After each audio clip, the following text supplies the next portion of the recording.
Hello friends, இன்னைக்கு ரொம்பவே ஒரு டேஸ்டியான, ஹெல்தியான, எஃபெக்டிவான வெயிட் லாஸ் ரெசிபி தான் பார்க்க போகிறோம். டெய்லி நம்ம சேனலில் வெயிட் லாஸுக்கான இட்லி, தோசை இல்லை குழி பணியாரம் இது போல் ரெசிபிஸ் பார்த்துட்டு வந்துட்ருக்கோம். சில கட்லெட் வகைகளும் பார்த்துட்ருக்கோம்.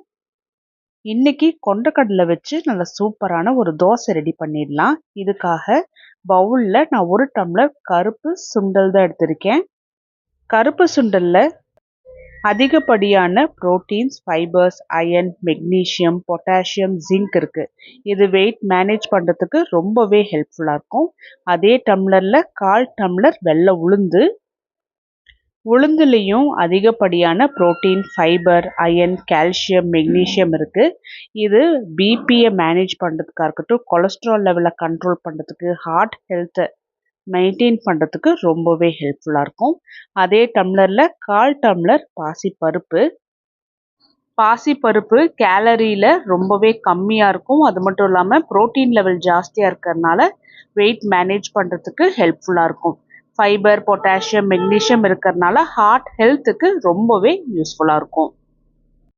இது கூட 1/4 டீஸ்பூன் வெந்தயம் எடுத்துக்கலாம். இது எல்லாத்தையுமே தண்ணி ஊற்றி 3லிருந்து 4 முறை நல்லா எடுத்துக்கணும்.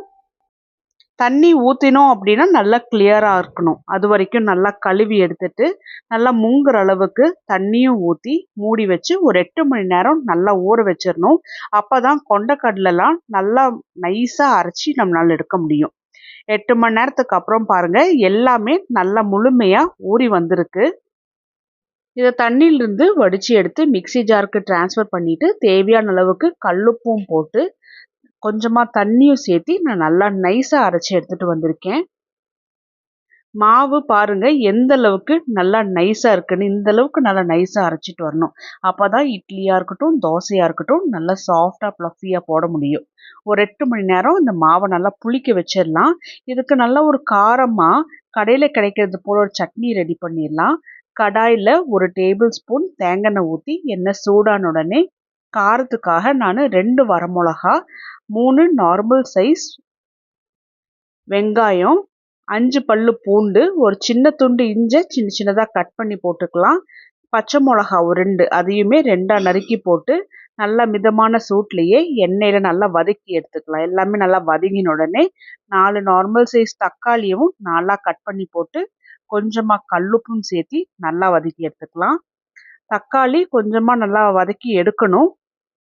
ஏன்னா ஆரம்பத்தில் நல்லா ஹார்டாக இருக்கிறது போல தான் இருக்கும். இதில் நான் ஒரு 1/4 டீஸ்பூன் பெருங்காயத்தூளும், 1/4 டீஸ்பூன் சோம்பு, 1/4 டீஸ்பூன் ஜீரகம், 1/4 டீஸ்பூன் மஞ்சள் தூளும் சேர்த்து மீடியம் டு ஹை ஃப்ளேமில் வச்சு நல்லா கலந்து விட்டுட்டு தக்காளியை மூடி வச்சு வேக வைக்க போகிறோம். அப்போ தான் சீக்கிரமாக வெந்து வந்துடும்.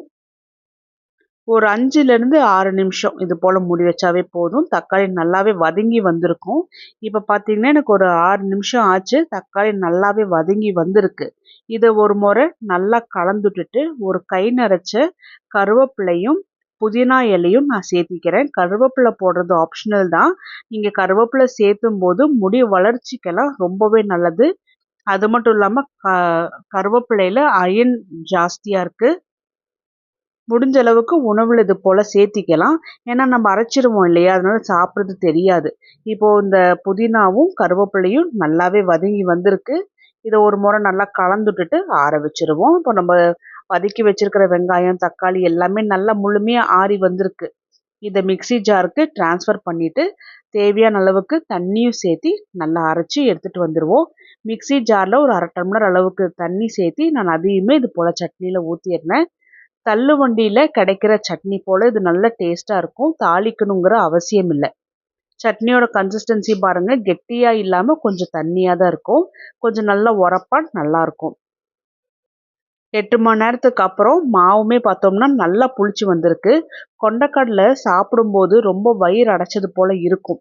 அதனால தான் நான் கொஞ்சம் பாசிப்பருப்பும் சேர்த்தி போட்டிருக்கேன். ஏன்னா மாவு கொஞ்சம் சாஃப்டாக கிடைக்கும். நம்ம இட்லி செய்கிறதா இருந்தாலுமே நல்லா சாஃப்டாக ப்ளஃபியாக வரும். சாப்பிட்டதுக்கப்புறம் கொஞ்சம் சுலபமாக ஜீரணமாகும், ரொம்ப அடைச்சது போல் இல்லாமல். இதில் தேவையான அளவுக்கு தண்ணி சேர்த்தி நல்லா மாவோட பதம் பார்த்துக்குங்க. இந்த பதத்துக்கு நல்லா கலந்து எடுத்துக்கோங்க. இது கரெக்டாக இருக்கும். இட்லியாக இருக்கட்டும், தோசையாக இருக்கட்டும். நான் இன்னைக்கு தோசை தான் போட போகிறேன். தோசை போடும்போது கொஞ்சமா நெய் இல்ல தேங்காய் எண்ணெய் கூட ஊத்திக்கலாம். அது ஒண்ணும் தப்பு கிடையாது. ஏன்னா எண்ணெய் கண்டிப்பா வேணும். இல்லாட்டினா நம்மளோட ஸ்கின் ரொம்ப ட்ரை ஆனது போல ஆயிடும். ஆனா உங்களுக்கு காமிக்கிறதுக்காக வேண்டி நான் இன்னைக்கு தோசை நல்லா சாஃப்ட்டா ஊத்தியிருக்கேன். மொறுமொறுன்னு வரும். எண்ணெய் சுத்தமாவே நான் சேர்த்தல. அதனால தான் நான்ஸ்டிக் தவால கூட இன்னைக்கு எடுக்கிறதுக்கு கொஞ்சம் கஷ்டமா இருக்கு பாருங்க. ஒட்டிட்டு இருக்கிறது போல இருக்கு. இதுக்கு நான் கொஞ்சம் அதாவது 1/4 டீஸ்பூன் அளவுக்கு தேங்காய் எண்ணெயோ, நெய்யோ ஊத்தியிருந்தோம் அப்படின்னா நல்லா சுலபமா எடுக்க வந்திருக்கும். அது சாப்பிடுறதுனால நம்மளுக்கு ஒண்ணும் வெயிட் போடாது. நம்ம உடம்புக்கு ஷைனிங் குடுக்கும். ட்ரைனஸ் குடுக்காம இருக்கும். நேச்சுரல் ஷைன் கிடைக்கும். கிரீம் எல்லாம் எதுவும் யூஸ் பண்ண வேண்டிய அவசியம் இல்ல. அதனால வெயிட் லாஸ் பண்றோமேன்னு சொல்லிட்டு சுத்தமா எண்ணெய அவாய்ட் பண்ணாதீங்க. நானும் இன்னும் கொஞ்சூண்டு மாவுல மட்டும் சின்னதா இன்னொரு தோசை போட்டு எடுத்துக்கிட்டேன். இன்னும் இது நல்லாவே ஒரு ஸ்டொமக் ஃபில்லிங்கா இருக்கும். இத நம்ம ரெடி பண்ணி வச்சிருக்கிற சட்னியோட நான் சாப்பிட போறேன். நல்ல காரசாரமா, நல்லா உரப்பா இருக்கும். ஸோ இது போல சாப்பிடும்போது நம்ம டயட்ல இருக்கோம். சப்பா அப்படியே உணவு சாப்பிடுறோம். டேஸ்ட்டா இல்லாத உணவு சாப்பிடுறோம் அப்படிங்கிற ஒரு ஃபீலிங் வராது. இது போல ட்ரை பண்ணி பார்த்துட்டு எப்படி வந்துச்சுன்னு இது ரொம்பவே ஒரு யூஸ்ஃபுல்லான ரெசிபி.